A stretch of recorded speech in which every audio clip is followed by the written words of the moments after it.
Mga lalabs, another day, another araw. Charot! Another cake na naman po tayo for today's video. Bento carrot cake nga pala ang ganap natin for today na order ni Sis Jennifer. Para ito sa first birthday ng fur baby niya na si Gaiby. Happy birthday, Gaiby! Ang cute talaga ng fur baby ni Sis Jen kasi ang amo ng mukha tapos ang kulit.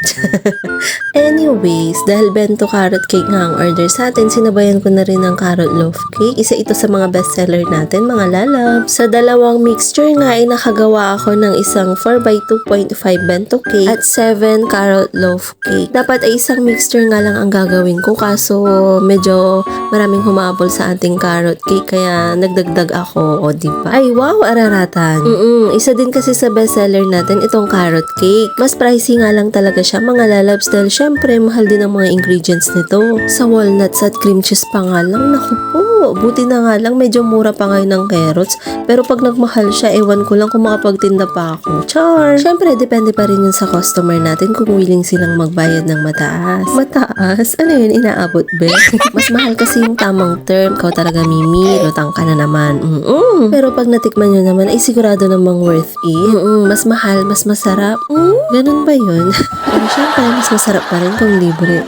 Ay wow, ararata. Balik na nga tayo dito sa ating carrot cake. Cream cheese nga pala ang nilagay nating filling dahil ito talaga ang perfect na partner ng ating carrot cake. Para sa frosting, gumamit naman tayo ng whipped cream. Ito palang design ng ating bento cake ay ako na ang pumili dahil syempre pala desisyon po tayo.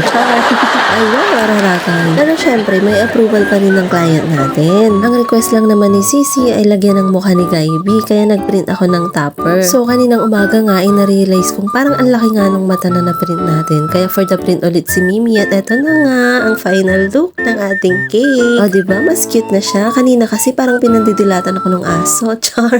Ay wow, araratan. Sa tingin nyo mga lalabs, nakuha ko naman ba yung mukha ni Gaiby? Pasado na ba? Salamat ulit Sis Jennifer sa pag-order at sa mga umorder din ng ating mga loaf cake. Abangan nyo ang next vlog natin. Siguradong matutuwa kayo sa susunod kong ibibake. Ay siya, maiwan ko muna kayo. Magbibake na ulit si Mimi. Thank you for watching.